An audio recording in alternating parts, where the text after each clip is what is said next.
Nakabitaw ka rin ng mga bay.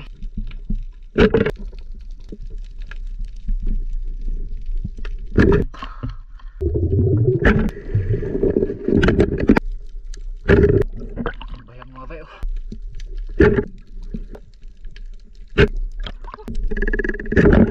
Ito yung huli natin kagabi mga bay, sisig. Ito ko mga bay, kikiro. Yung isda.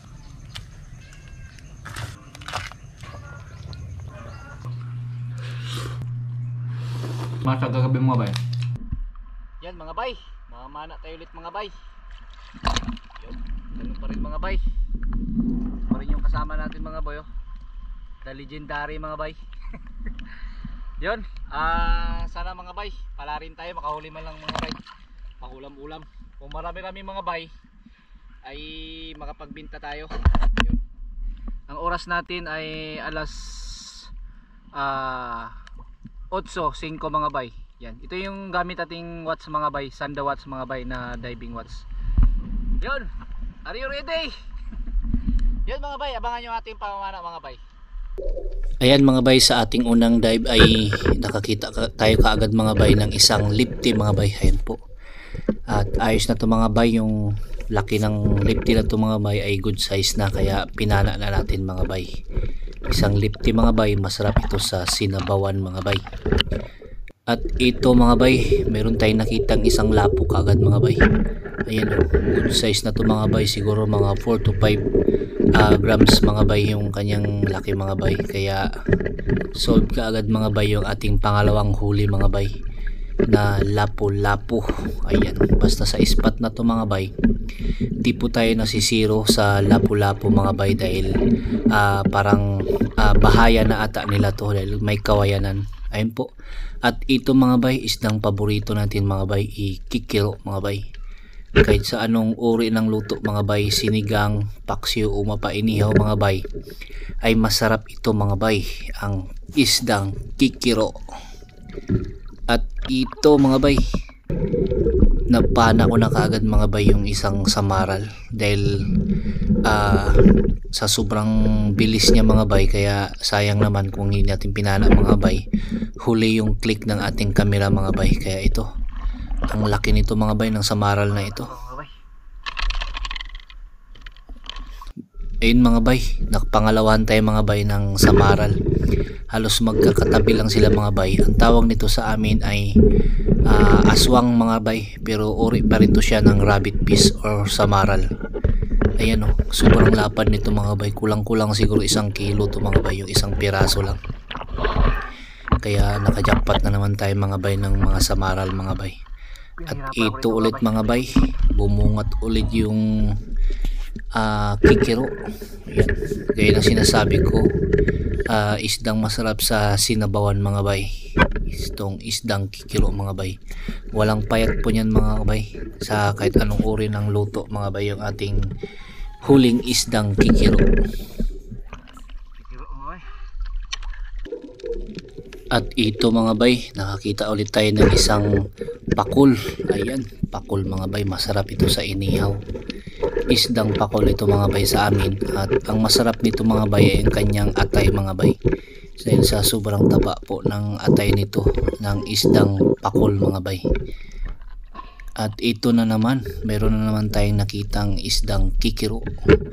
Sa aming lugar po mga bay, ang tawag po nito ay isdang kikiro. Ayan, napakarami po nito sa spot na ito mga bay, dahil halos may mga kawayan yung buhanginan, kaya doon sila nagtitira. Ayan o, isdang mataba mga bay, kikiro. At ito mga bay, kinalabit ko na kaagad mga bay yung ating pana mga bay, dahil grabe ka ilap ng isda na to mga bay, yung isdang talakitok. Ayan o, ang laki ng isdang talakitok na to mga bay, mga 1 kilo ito mga bay. Kaya no choice tayo, pinana natin kaagad dahil sa sobrang labo. At ito mga bay ay nakakita tayo ng isdang tawag nito sa amin ay, tawag sa amin ito mga bay ay kanlay mga bay. Ayan o, isdang masarap din po yan sa sinigang. Tinira na natin. Meron tayo nakita mga bay na itong samaral, yun may tama na po sa katawan. Siguro napana na ito ng kasama natin mga bay, nakawala lang, at sinuwerte tayo mga bay dahil tayo yung nakakita. So sobrang laki nito mga bay, halos nanliit yung bala ng aking pana mga bay, ng isdang samaral o aswang ang tawag sa amin dito. Halos sobrang 1 kilo ata to or 1 kilo mga bay sa laki ng samaral na to. Meron tayo ulit nakitang isang lapo. Yan, gaya ng sinasabi ko, ay yung spot nito ay hindi tayo nasisiro sa lapu-lapo dahil pinamumugaran na ito ng lapu-lapo mga bay, yung spot na ito. At siyempre laging may bayang tayo mga bay sa bawat laot. Ang bayang po mga bay ay masarap lang po ito sa prito, sa daing, kaya titirahin na natin to mga bay dahil sa sobrang laki niya. Tuksong tukso na ako mga bay, nakalabitin yung pana, ang laki. At ito rin mga bay, isdang talakitok. Pangalawang isdang talakitok na tayo. Ayun, ang sarap nito mga bay sa sinigang. Ito yung mga paborito kong sigang mga bay, yung isdang talakitok mga bay. Ayan o, ang laki na. At sa ating sunod na sisid mga bay ay nakakita tayo kagad ng pusit mga bay. Ito, pusit na masarap sa adobo mga bay. Ang tawag po namin ito ay pusit lumot mga bay. Ito po yung special na pusit mga bay na matamis po yung kanyang laman. Kaya dali na natin mga bay. Ayan mga bay, meron po sana tayong naidagdag na isda mga bay. Kaso lang mga bay ay nalubat yung ating battery, kaya hindi ko na naipakita mga bay yung ating huli.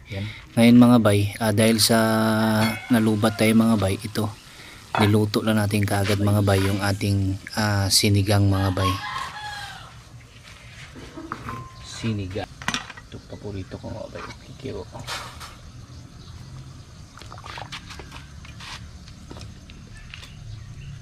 Dami mga bay.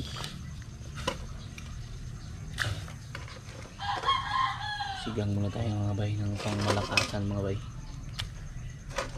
Yan.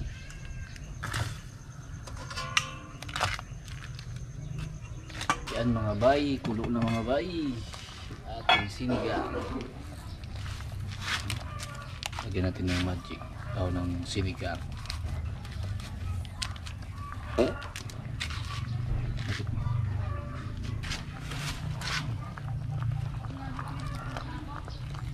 Mga bay ng ng kalamansi.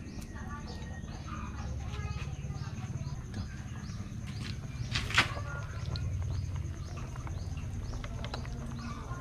Yun mga bay, ito tapos na nating lutuin mga bay. Bali yung video mga kabay kagabi ay pinutol natin, ay naputol mga bay dahil sa nalubat tayo mga bay. Ayun po. Bali ngayon lang po natin na videohan ulit mga bay dahil yung isang battery na yun pala mga bay ay tawag nito, sira na mga bay. Ayan, ito yung mga bay yung huli natin mga bay. Yan o, ay, ayan, sinigang mga bay. At saka itong ating tangkong. Let's eat mga bay. Yan mga bay o, tingnan nyo mga bay o, sobrang taba ng mga bay o. Paborito ko tong isda na to mga bay dahil kahit anong luto to mga bay, mataba talaga to o.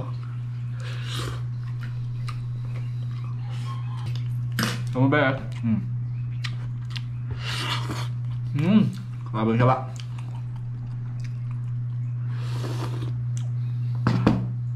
Yung alimasa kagabi mga bay.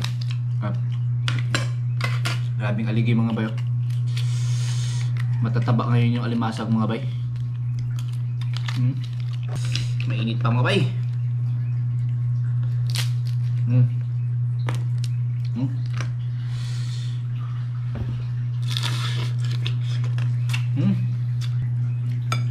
Talik dito mga bay, laki. Siyempre, sigangin natin ulit mga bay. Yan o.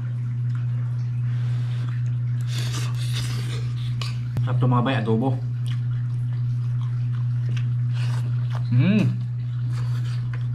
Grabe.